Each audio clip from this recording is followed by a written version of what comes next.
আসসালামু আলাইকুম। Hello everyone, কেমন আছেন সবাই?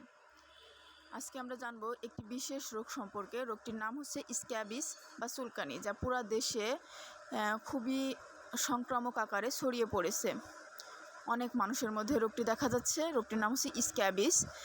স্ক্যাবিস আসলে কি? স্ক্যাবিস হচ্ছে এমন একটি চুলকানি যেটা আপনার ৮ পাযুক্ত এক ধরনের প্রাণী, যেমন ক্ষুদ্র মাইস ইসমাইট দ্বারা এটা সংঘটিত হয়। এই পরজীবীগুলো আসলে আমরা খালি চোখে দেখতে পাই না। এগুলো মানুষের ত্বকের নিচেই ডিম পাড়ে এবং বাসা বাঁধে, এবং এর মাধ্যমে এরা প্রজনন করে, যার ফলে আমাদের ত্বকে তীব্র চুলকানি বা প্রদাহ সৃষ্টি হয়। এই রোগে সাধারণত বয়স্ক এবং শিশুরা বেশি আক্রান্ত হয়। উষ্ণ আবহাওয়ায় এই রোগ বেড়ে যায়।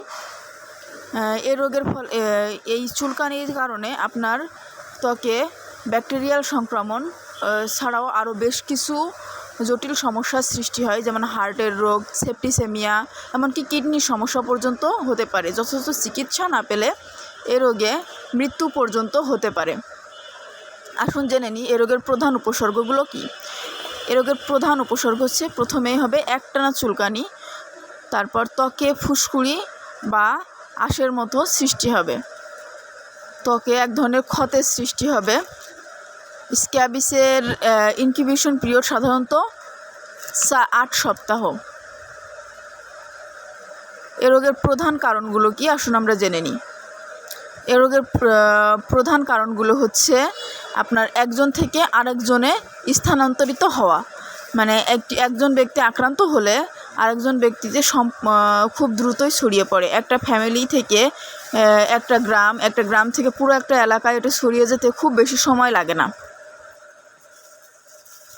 আসুন আমরা জেনে নিই এ রোগটি আমরা নির্ণয় করব কিভাবে। এটা দীর্ঘস্থায়ী চুলকানি হবে। বুক এবং আপনার যৌনাঙ্গের আশেপাশে এর চুলকানি ইয়াগুলো বেশি থাকবে। এটা আসলে যথাযথ ক্রিম, লোশন, ট্যাবলেট ব্যবহারের মাধ্যমে এই রোগটা নিরাময় করা সম্ভব। এ রোগগুলো বেশি হয় আপনার আক্রান্ত ব্যক্তির হাতে, নখের চারপাশে, আঙ্গুলের ফাঁকে, এমনকি বগল, কনুই এবং কবজিতে এ রোগের সংক্রমণ বেশি দেখা যায়। মেয়েদের স্তনবৃন্তে, ছেলেদের স্ক্রোটামে, কুস্কিতে এ রোগের সংক্রমণ খুব বেশি পরিমাণে হয়। স্ক্যাবিসের জীবাণু মূলত মানুষের শরীর ছাড়া ৩ থেকে ৪ দিনের বেশি বেঁচে থাকতে পারে না, তাই এরা একজনের শরীর থেকে আরেকজনের শরীরে খুব দ্রুতই বংশবিস্তার করতে চায়। এই জীবাণুগুলোর যে সংক্রমণ হয়, এটা থেকে বাঁচার জন্য আমাদের সবচেয়ে বেশি প্রয়োজন হচ্ছে পরিষ্কার পরিচ্ছন্নতা নিশ্চিত করতে হবে। পরিষ্কার বিছানা ও কাপড় ব্যবহার করতে হবে, এবং প্রত্যেকটা কাপড় ৫০ ডিগ্রি সেলসিয়াসের বেশি তাপমাত্রায় পরিষ্কার করে দিতে হবে।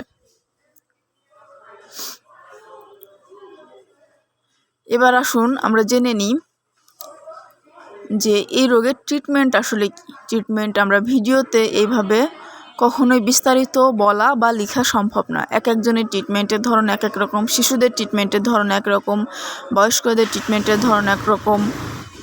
এজন্য আমরা প্রথমেই আমাদের বিরত থাকতে হবে হচ্ছে কবিরাজি বা যে কোনো ধরনের নন মেডিকেল পারসন দ্বারা চিকিৎসা নেওয়া থেকে। আমরা একজন ডাক্তারের কাছ থেকে চিকিৎসা নেওয়ার চেষ্টা করব। সেক্ষেত্রে আমাদের একটি ফেসবুক পেজ আছে, পেজের নাম হচ্ছে DMF তানজিনা আক্তার। পেজে আপনি আপনার রোগ সম্পর্কে আমাদের জানাতে পারেন, এবং আমরা যথাযথ ট্রিটমেন্টের মাধ্যমে আপনার রোগটি সারিয়ে তোলার চেষ্টা করব। পেজ লিঙ্ক ভিডিও ডেসক্রিপশন বক্সে দেওয়া থাকবে। আর এই রোগের প্রধান এবং প্রথম চিকিৎসাই হচ্ছে পরিষ্কার পরিচ্ছন্নতা। আপনারা ভিডিওতে দেখতেই পাচ্ছেন এটি কী ধরনের চুলকানি হয়ে থাকে। এটা সাধারণত ছোট ছোট ফুসকুড়িযুক্ত চুলকানি হয়, যেটা আপনার বাসায় আপনার বাবা মা থেকে শুরু করে আপনার বাসায় ছোট বাচ্চা সবারই এ ধরনের চুলকানি হয়ে থাকে। ভিডিওটা ভালোভাবে লক্ষ্য করুন এবং দেখুন এখানে কী ধরনের চুলকানি দেখানো হয়েছে, কী ধরনের ফুসকুড়ি বা র্যাশ দেখানো হয়েছে। ভিডিওতে লক্ষ্য করলে আপনারা সুন্দরভাবে বুঝতে পারবেন। সবাই ভালো থাকবেন, সুস্থ থাকবেন। চিকিৎসার জন্য যোগাযোগ করবেন ডিএমএফ তানজিনা আক্তার ফেসবুক পেজে, ডেসক্রিপশন বক্সে লিংক দেওয়া থাকবে।